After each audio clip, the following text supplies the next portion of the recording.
Bismillahirrahmanirrahim. Alhamdulillahi wassalatu wassalamu ala Rasulillah wa ala alihi wa sahbihi wa mawalah, amma ba'du.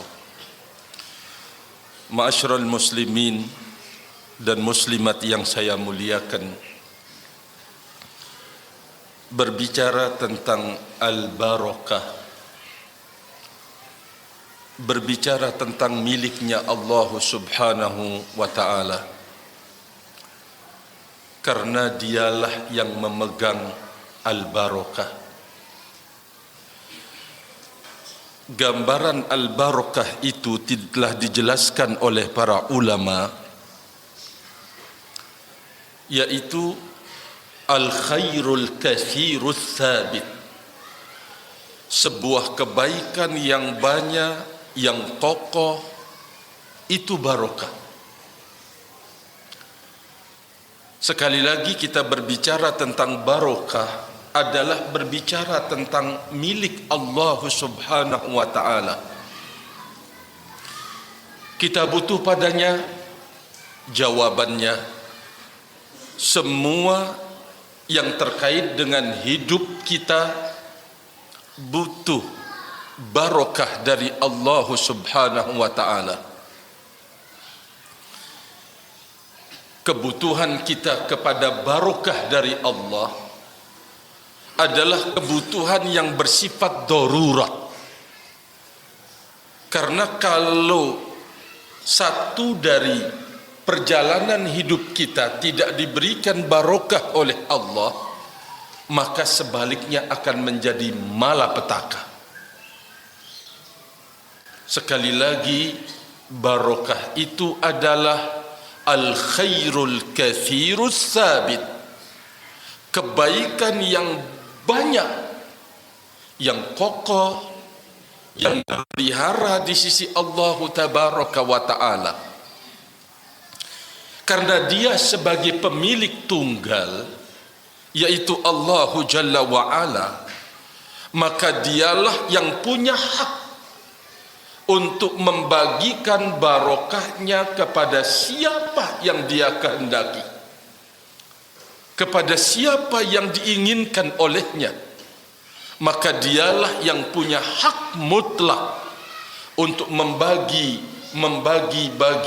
barokah tersebut kepada siapa, di mana, dan seterusnya. Ma'asyiral muslimin rahimani wa rahimakumullahu jami'an. Lalu bagaimana caranya untuk kemudian kita bisa mendapatkan barokah dalam hidup dari Allah Jalla wa'ala? Tadi sudah kita sebutkan, semua yang terkait dengan hidup kita ini membutuhkan barokah. Kita punya umur, butuh barokah umur dari Allah. Kita punya harta benda, butuh barokah harta dari Allah Jalla wa'ala. Kita punya anak-anak, keturunan, bahkan cucu. Kita butuh keberkahan dari Allah Jalla wa'ala terhadap anak-anak, cucu-cucu kita. Kita punya amal, kita punya karya di dalam hidup. Amal kita itu butuh barokah dari Allah Subhanahu wa ta'ala. Sekali lagi, bahwa semua usaha yang kita lakukan untuk mencari sesuap nasi, apa saja yang kita perbuat, butuh kebarokahan dari Allah Jalla wa'ala. Terkadang manusia inilah yang tidak tahu diri, tidak pernah ingin mendapatkan barokah dalam hidupnya. Ya sudah, hidup ya hidup. Mau hidupnya bagikan binatang terkadang, maaf ya, hidupnya bagikan barakallahu fikum orang yang tidak berarti, tidak peduli. Kenapa?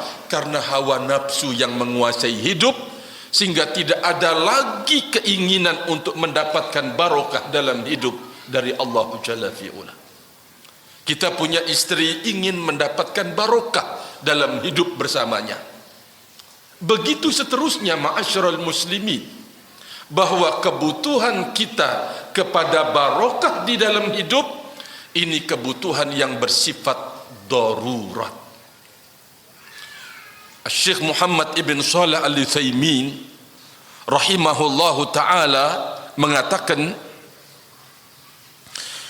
apabila barokah itu Allah turunkan kepada seseorang fima a'ta, contoh, Allah turunkan barokah kepada apa yang diberikan oleh Allah dari harta, fima a'tahu, Allah berikan barokah.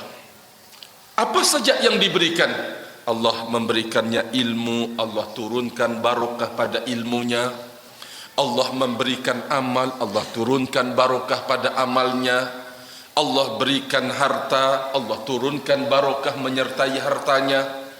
Begitu seterusnya, kata beliau, apabila Allahu Jalla wa'ala menurunkan barokahnya kepada seseorang atas apa yang telah diberikannya, maka sedikit itu akan bisa menjadi kathiron, menjadi banyak.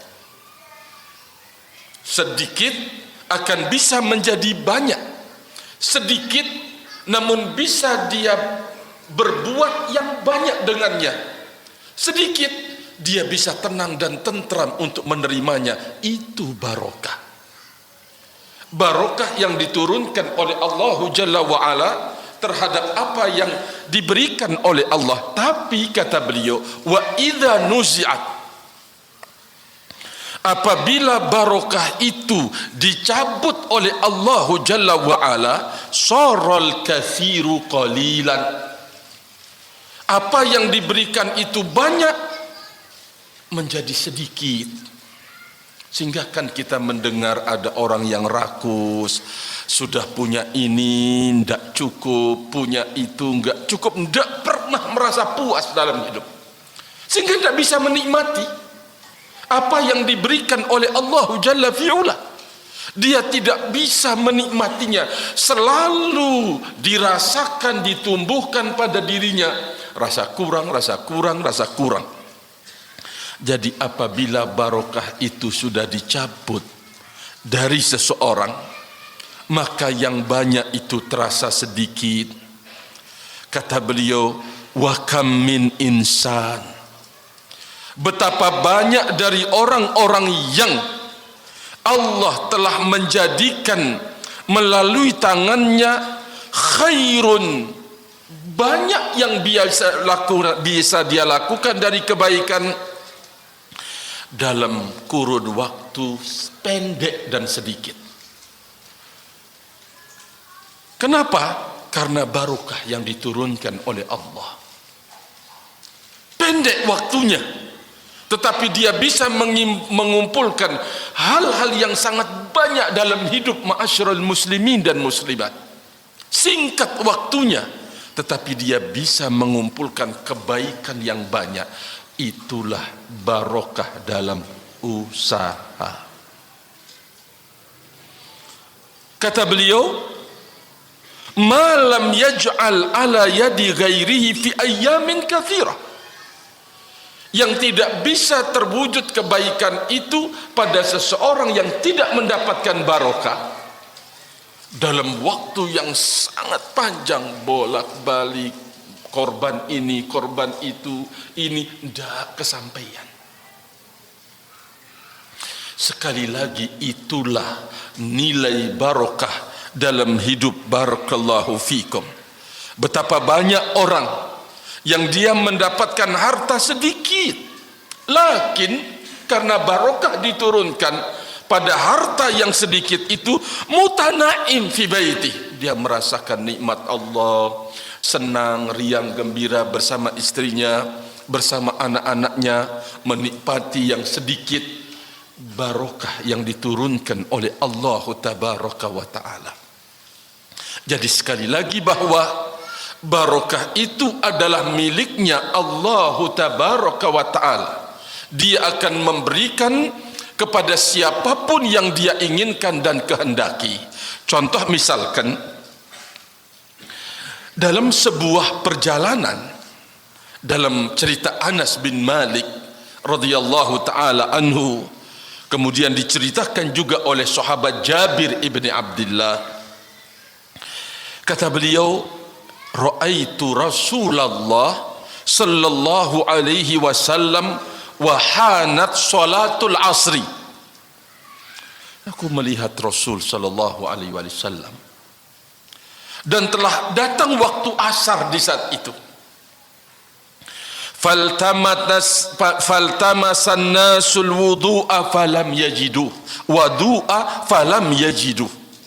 Sahabat berusaha untuk mencari air sama sekali, namun mereka tidak mendapatkan air. Fa'utiya Rasulullah sallallahu alaihi wasallam biwadu. Dibawalah wudu, satu air yang sangat sedikit sekali, kepada Nabi sallallahu alaihi wasallam untuk berwudu. Fawada'a Rasulullah sallallahu alaihi wasallam fi dhalikal ina yadahu. Lalu kemudian Nabi sallallahu alaihi wasallam meletakkan tangannya di bejana itu, tempat ditampungnya air yang sedikit itu. Para sahabat Nabi telah berusaha untuk mencari air, namun mereka tidak menemukannya, rahimani wa rahimakumullah. Nabi meletakkan tangannya. Gambaran ini sebuah mukjizat yang terjadi, dan kemudian keberkahan yang diturunkan oleh Allah pada diri Nabi sallallahu alaihi wasallam. Beliau meletakkan tangannya di bejana yang terisi air yang sangat sedikit itu, lalu kemudian beliau memerintahkan kepada semua lapisan manusia, wa amaron nas ayyatawaddau minhu. Beliau memerintahkan kepada para sahabat-sahabatnya untuk bisa berwudu dari air yang sedikit itu. Kata Anas bin Malik, fara'aitul ma yanba'u min tahti asabihi. Aku menyaksikan dengan mataku sendiri, dengan mata kepalaku sendiri, air bercucuran dari celah jari Nabi sallallahu alaihi wasallam, hatta tawaddau, sampai semuanya bisa berwudu para sahabat Nabi, dari pertama sampai terakhir. Ini juga yang diceritakan oleh Jabir ibni Abdullah radhiyallahu taala anhu, ma'asyiral muslimin rahimakumullah. Ini gambaran tentang kebaikan yang diturunkan oleh Allah Jalla wa Ala, maksudnya barokah yang diturunkan kepada hamba-hambanya, yang sedikit akan bisa menjadi banyak. Contoh yang lain diceritakan oleh sahabat Abu Hurairah radhiyallahu taala anhu, dan ada keraguan pada rawi antara Abu Hurairah dan Abu Sa'id Al-Khudri. Beliau bercerita, ketika kami berada pada Ghazwatu Tabuk, pada perang Tabuk, maka manusia menemukan maja'ah, lapar. Dalam kondisi perang membutuhkan tenaga yang besar, makanan tidak ada. Faqalu ya Rasulullah, para sahabat Nabi berkata tidak ada yang dimakan. Lau adzinta lana, kalau engkau berikan kami izin restu ya Rasulullah, untuk kemudian menyembelih tunggangan-tunggangan ini, kehabisan. Barakallahu fikum. Peperangan Tabuk itu adalah sebuah peperangan yang terjadi pada musim paceklik dan juga musim panas yang sangat. Tidak ada bahan. Ma'asyiral muslimin rahimakumullah. Mereka meminta restu dari Nabi sallallahu alaihi wasallam, ya Rasulullah, biarkan kami menyembelih binatang-binatang tunggangan ini. Kata mereka, kita bisa makan darinya dan kita bisa mengambil lemak-lemaknya. Faqala Rasulullah sallallahu alaihi wasallam, if'alu, ya sudahlah, lakukan. Rasulullah sallallahu alaihi wasallam memerintahkan kepada para sahabat beliau. Datanglah sahabat Umar radhiyallahu taala anhu. Sahabat Umar punya ide yang lain. Kata Umar radhiyallahu taala anhu, "Ya Rasulullah, kalau Anda melakukan hal ini, menyembelih binatang tunggangan kita," kata beliau, "qalla dhahru," akan semakin berkurang. Lah ini tunggangan yang dipakai dalam peperangan. Ya bedakan orang berjalan kaki berperang dengan orang menunggang kuda, rahimani wa rahimakumullah, atau kendaraan yang lain selain kuda, ya ada onta di situ. Kata Umar ibn al-Khattab, kalau engkau lakukan ya Rasulullah, akan semakin sedikit tunggangan kita.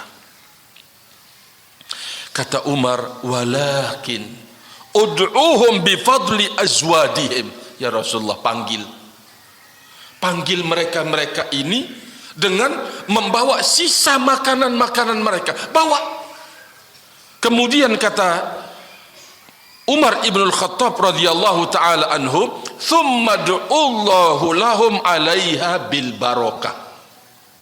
Ya Rasulullah, perintahkan mereka untuk membawa sisa-sisa makanan. Bisa dibayangkan, perhatikan, kita ini masih nikmat hidupnya, masih masya Allah, barakallah. Para sahabat Nabi di masa yang silam, yang mengawali perjalanan dakwah ini, barakallah, ini yang diderita olehnya, ini yang dirasakan dalam hidup. Kata Umar ibn Khattab, "Ya Rasulullah, kumpulkan. Lalu doakanlah, mintalah kepada Allah Jalla wa'ala untuk mendapatkan barokah. La'allallah ayyaj'ala lahum fi dhalikal barokah." Semoga Allah Jalla wa'ala menjadikan pada sisa-sisa yang sangat sedikit itu kebarokahan, kata Umar ibn al-Khattab radhiyallahu ta'ala anhu. Nah, atas usulan ini Nabi SAW mengatakan, "Na'am." Ya, kalau begitu, kemudian beliau memanggil atau meminta sebuah tempat untuk dikumpulkan sisa-sisa makanan yang ada pada mereka, dikumpulkan di tempat itu. Kemudian rahimani wa rahimakumullahu jami'an, setelah dikumpulkan, fa'aja'ala ar-rajulu yaji'u bi kaffi dhurrah. Ada orang dengan segenggam gandum, coba. Dia datang dengan membawa demikian.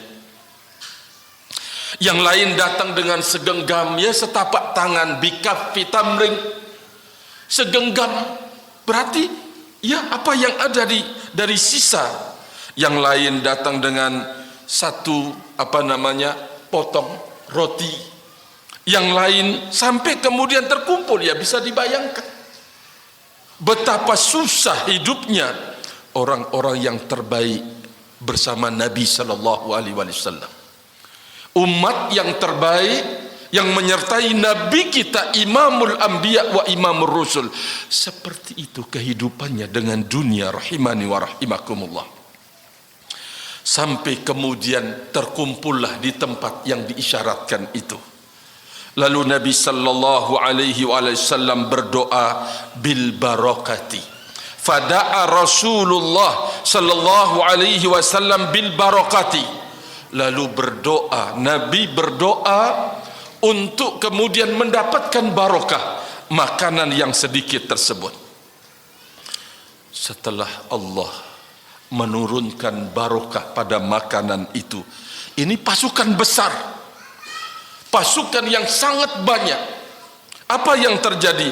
Khudhu fi awiyatikum, ayo ambil tempat-tempat kalian menaruh makanan, ambil, kata Nabi sallallahu alaihi wasallam. Mereka mengambil semua pundi-pundi tempat-tempat mereka menaruh makanan, semuanya mereka ambil dan semuanya penuh dengan makanan. Allahu Akbar. Barokah yang diturunkan oleh Allah Subhanahu wa taala, sehingga tidak ada satu pun tempat mereka, pundi tempat mereka menaruh makanan dan bekal-bekal mereka, kecuali dalam kondisi penuh semuanya. Sudah penuh semuanya, wa fadlah, masih tersisa. Coba barokah yang diturunkan oleh Allah tabaraka wa ta'ala. Setelah itu Rasul alaihi salatu wassalam mengatakan, asyhadu an la ilaha illallah wa anni rasulullah la yalqallaha bihi ma'abdun gaira syakin fayuhjaba anil jannati, rawahu Muslim. Kata Nabi sallallahu alaihi wasallam, aku bersaksi bahwa tidak ada sesembahan yang benar kecuali Allah. Asyhadu an la ilaha illallah, dan saya adalah utusannya Allah. Tidaklah seorang hamba bertemu dengan Allah Jalla wa'ala dengan kedua kalimat ini, asyhadu an la ilaha illallah wa anni rasulullah, bersaksi tidaklah dia bertemu, seorang hamba bertemu dengan Allah dengan tidak ada keraguan pada dirinya untuk dihijabi dari sorga. Itu tidak akan pernah terjadi. Maksudnya Allah akan bukakan sorga dengan kalimat la ilaha illallah dan Muhammad Rasulullah tanpa ada keraguan pada apa yang dikandung padanya. Ma'asyiral muslimin rahimakumullah, itu kebarokahan. Barokah itu adalah miliknya Allah. Allah akan menurunkannya kepada siapapun yang dia kehendaki. Tadi sudah kita sebutkan di depan, semua terkait dengan perihal hidup kita butuh barokah dari Allah tabaraka wa ta'ala. Walau anna ahlal qura amanu wattaqau lafatahna alaihim barakatim minas sama'i wal ardh. Kalau penduduk negeri itu beriman dan bertakwa kepada Allah, kata Allah Jalla wa'ala, maka kami akan semburkan barokah. Kami turunkan barokah dari langit dan kami semburkan barokah dari bumi. Janji Allah subhanahu wa ta'ala. Sekali lagi, barokah itu adalah kebaikan yang banyak. Barokah itu adalah miliknya Allah tabaraka wa ta'ala. Sebagai penutup, untuk memberikan busyra, kabar gembira buat saudaraku ahlus sunnati wal jamaah, muslimin dan muslimat, ma'asyiral muslimin, bahwa Allah Jalla wa'ala telah menurunkan barokah di dalam hidup yang sangat besar, yang darinya lah akan datang barokah demi barokah, barokah demi barokah.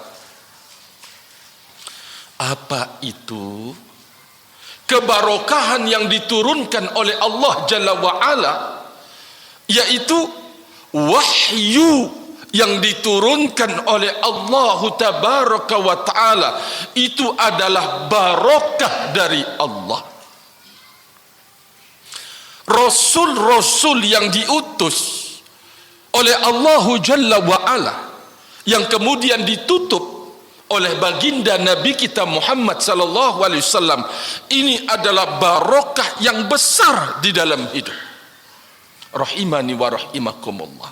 Nah, kalau seseorang menjalankan hidupnya apapun bentuknya, dari sisi duniawi, dari sisi akhiratnya, dia jalankan sesuai dengan wahyu, maka dia telah mendapatkan barokah yang sangat besar. Dia menyambut ajakan dan seruan Nabi sallallahu alaihi wasallam. Ini artinya bahwa dia telah mendapatkan barokah yang sangat besar dan banyak dari Allah tabaraka wa ta'ala. Dengan wahyu dia membimbing, mengarahkan hidupnya, mencari nafkah, dia mencarinya dengan bimbingan wahyu dari Allah, bimbingan tuntunan Nabi sallallahu alaihi wasallam, maka apapun yang terkait dengannya akan mendapatkan barokah dari Allah. Umur dia ikat hidupnya dengan wahyu Allah dan tuntunan Nabi alaihi salatu wasallam, umurnya menjadi berberkah. Anaknya diajak, diundang, dijaga dengan apa yang datang dari Allah, wahyu Allah dan tuntunan Nabi sallallahu alaihi wasallam, maka ini adalah keluarga yang berberkah. Apapun yang terkait dengan perjalanan hidup, tatkala kita mengikat dengan wahyu ilahi dan tuntunan Nabi alaihi salatu wassalam, itulah keberkahan yang terbesar di dalam hidup. Alhamdulillah, kita bersyukur kepada Allah Jalla fi'ula. Kita telah merasakan, sadar atau tidak sadar, kita telah mendapatkan barokah yang sangat banyak di saat kita kembali mengkaji, mendalami agama Allah, mendalami wahyunya, mendalami kitabnya Al-Quran dan sunnah Rasulnya alaihi salatu wassalam. Kita telah menemukan kebarokahan yang sangat banyak dalam hidup. Taruhlah mungkin dulu ketika kita kaya, sebelum mendapatkan ini, sebelum mendapatkan petunjuk barokah yang baik, kita punya harta benda yang sangat banyak, tapi hidupnya tidak pernah tenang, tidak pernah tentram. Takut ini, takut itu, khawatir ini, khawatir itu, selalu dalam kekhawatiran yang penuh. Tapi di saat dia menerima apa yang datang dari Allah Jalla wa'ala, dia mendapatkan petunjuk, dia meninggalkan hal-hal yang tidak baik dalam pencarian harta, terlihat berkurang, tetapi ketenangan, ketenteraman, kebahagiaan dia bisa rasakan. Bukankah itu barokah yang diturunkan oleh Allah Jalla wa'ala tatkala kita mengikat hidup kita dengan syariatnya, tatkala kita mengikat hidup kita dengan wahyunya, dengan tuntunan Rasulnya Muhammad sallallahu alaihi wasallam? Maka jawaban itulah keberkahan. Allah Jalla wa'ala meletakkan keberkahan pada wahyunya. Allah Jalla wa'ala meletakkan keberkahan pada tuntunan Rasulnya Muhammad sallallahu alaihi wa ala alihi wasallam. Ketika kita menjalankan hidup pada poros keberkahan itu, wahyu Allah dan tuntunan Nabi-Nya alaihi salatu wassalam, maka kita akan mendapatkan kebarokahan dari semua sisi dan semua arah. Pertahankan, jaga dan lindungi barokah ini. Kebaikan yang besar dalam hidup ini, inilah yang telah mendatangkan barokah yang banyak dalam hidup. Kita mau ini tahu jalannya, ternyata berbahaya, kita menghindar. Bukankah itu kebaikan dalam hidup? Bukankah itu barokah dari petunjuk yang diberikan oleh Allah? Ketika kita apa saja kita jadikan wahyu ini sebagai pengikat hidup yang membimbing, yang mengarahkan, yang memerintahkan, yang memarahi kita, maka sekali lagi kembalinya kita kepada poros, yaitu barokah, akan menjadikan semua yang terkait dengan hidup kita ini berbarokah di sisi Allah Jalla fi'ula. Yakinlah wahai saudaraku, tapi ingat, di dalam menjalankan mengikat hidup dengan barokah yang diturunkan oleh Allah dari wahyu Allah Jalla wa'ala, ia tetap akan dipersiapkan ujian dan cobaan dari Allah Subhanahu wa ta'ala. Kapan saja kita meninggalkan barokah tersebut, wahyu Allah Jalla wa'ala, disitulah kehidupan berubah menjadi dong, menjadi sempit rasanya. ketika kita meninggalkan wahyu Allah Jalla wa'ala. Terkadang kan ada orang yang cepat sekali putus asa, lalu potong kompas. Sudah diberikan barokah yang terbaik dalam hidupnya, dia jadikan hawa nafsunya, akal pikirannya lari dari barokah tersebut, mencari dunia, ndak lagi taklim, ndak lagi ini. Dia menganggap bahwa dia akan tenang dan tenteram dalam hidup. Abadan, selama-lamanya. Barokah itu tatkala kita kembali mengikat hidup kita, menjalani hidup kita dengan sumber barokah dari Allah Jalla wa'ala, yaitu wahyunya dan teladan-teladan dari Rasulnya Muhammad sallallahu alaihi wasallam.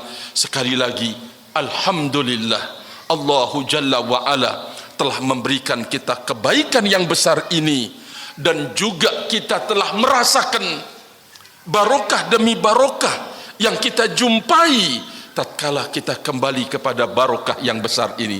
Tinggal sekarang kekuatan kita untuk menjaga dan melindunginya, karena perjalanan kita masih panjang menuju Allah Tabaraka wa Ta'ala. Finishnya tatkala kematian itu datang menjemput. Kita berharap Allah Jalla wa'ala menurunkan kita barokah ini, lalu kita sambut menjadi keberkahan dalam perjalanan kita menuju Allah Tabaraka wa Ta'ala. Allahumma amin, Allahumma amin. Mungkin ini yang bisa saya sampaikan pada kesempatan kali ini. Mohon maaf atas segala kekurangan, mohon maaf atas segala kekurangan.